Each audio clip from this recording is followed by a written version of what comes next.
Good morning. It has honestly been that kind of day. For those of you that don't know me, I suffer from chronic PTSD and a severe anxiety disorder. I'm a very bubbly and smiley person, but there are some times where life just is a little hard. And today just happens to be one of them. So let me explain to you why. Yesterday, I got some news in the mail that isn't bad news, it isn't good news, but it's just kind of hard to swallow. And it led to a really challenging night where I was having anxiety attacks in my sleep that were like physically painful to go through. So I just wanted to share a little bit about how I deal with that. First and foremost, I try to upfront acknowledge the fact that I've been through a lot. I've survived a lot, I have overcome a lot, and I've also grown a lot. So I allow myself to be okay that I am feeling this way. That is definitely not an easy thing to do. I have spent several years learning how to get to this point to where I can acknowledge, I can recognize, and I can work through what I'm feeling. Because I am fully aware that that is way harder than it sounds.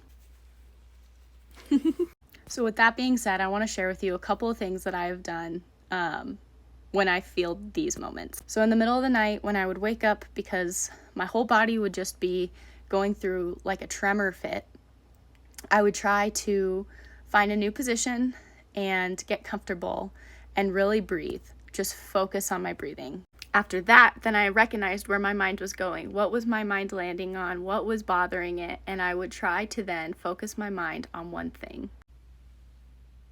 Just kidding. That's not where my mind goes.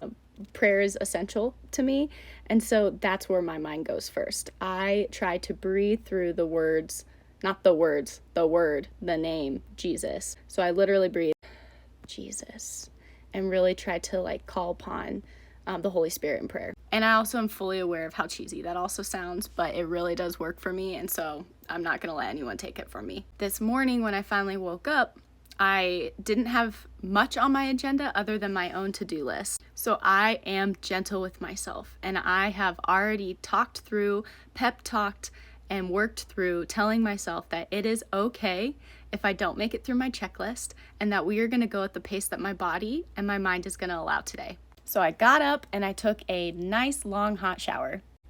I actually have a best friend that genuinely believes that a long hot shower can solve pretty much anything. Headache, stomach ache, if you're feeling sad, if you just want to relax, hot shower will solve it all. And I don't want to admit that he's right, but he's definitely right. Also, grounding is very important to me, so when I feel this way, I like to be on the floor as much as I can. I made my bed, and I'm having a cup of coffee, and I'm gonna pray. And after that, I'm gonna slay.